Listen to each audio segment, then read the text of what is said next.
Good day, everyone, and welcome to our class. This is the Contemporary World, and this is Sir E, your instructor for this course. And today, our discussion will be concentrating on the drivers of globalization. Let me just remind everyone that the slide materials I am using here, the text of which is solely owned by Professor Jet Oliver Castillo. Again, let me just remind everyone that our discussion for this day is all about the drivers, the factors, the forces that drive globalization. And so let us look back and identify the drivers of globalization based on the lectures that we had in the past. First one, we have science and technology as a driving force towards globalization. Well, people discovered agriculture, after which people transitioned from hunting, gathering to agricultural society. They stopped becoming nomadic and wanderers while they were busy discovering agriculture just the same. And it led to industrial revolution, where people developed machines for mass production. And here there was a transition from being an agricultural society to an industrial society.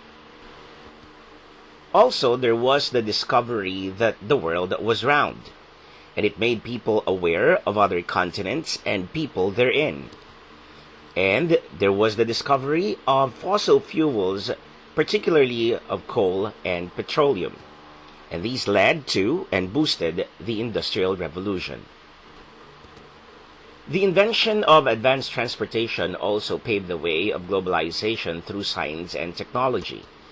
It made travel faster and more convenient, and people were reached in places quicker, and the world became smaller, particularly with the invention of the internet.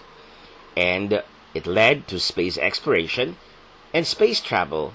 When people reached outer space and the moon, we saw images of the Earth from afar, and we saw how small our planet is.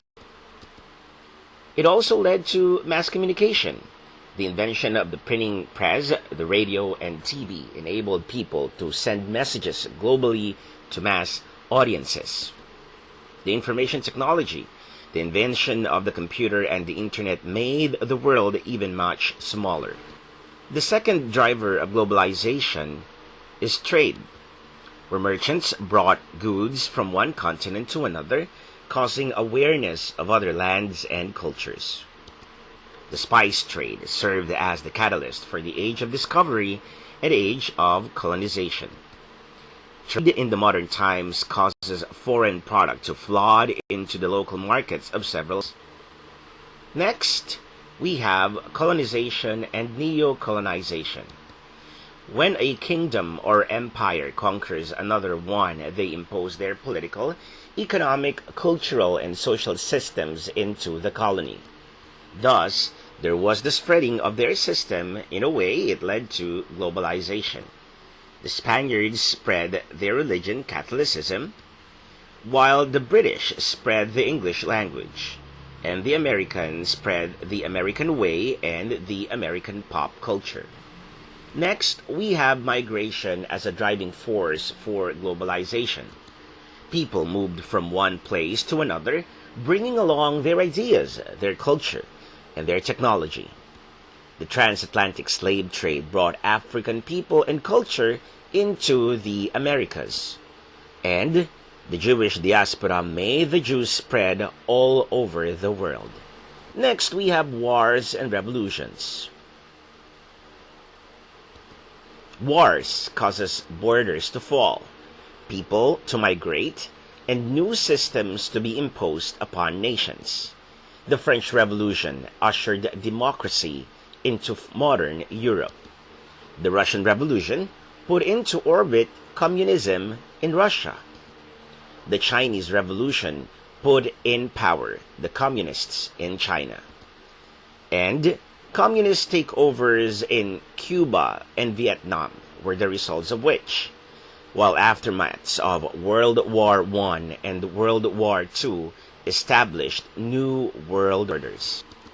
The EDSA revolution also served as a model and sparked the downfall of communism worldwide. The U.S.-Arab hostilities opened the Arab world to democracy, particularly Iraq and Afghanistan. There were also personalities, the philosophers, rulers, and celebrities, and other influential people who helped spread the ideas and their ideologies and trends and made the world polarized or united in some way.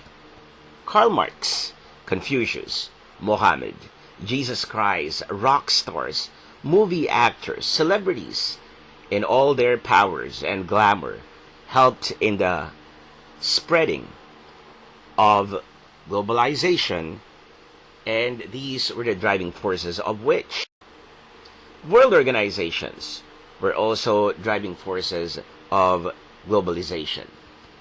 The United Nations and other similar groups, sports governing bodies, economic operations, all of these contribute to making the nations open to one another, collapsing the borders of countries while retaining one's sovereignty.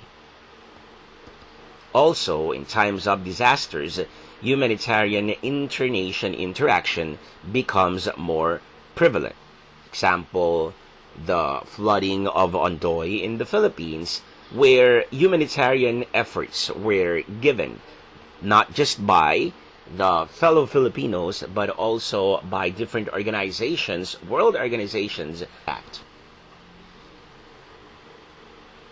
As a summary, we have all these as the driving forces of globalization.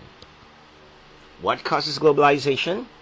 There are many drivers, of which a combination of the following as we summarize our lecture.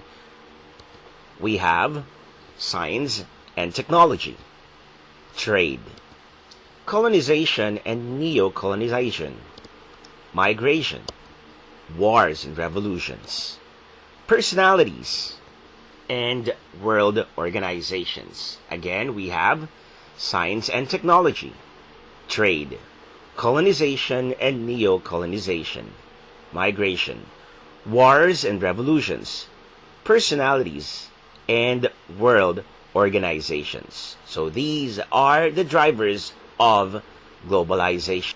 And that wraps up our discussion on drivers of globalization. Thank you for joining me today. Again, this is the contemporary world. Thank you for joining me today. This is Sir E, your instructor for this course. Stay safe, stay sane, and stay strong, everybody, until we meet again. God bless you all.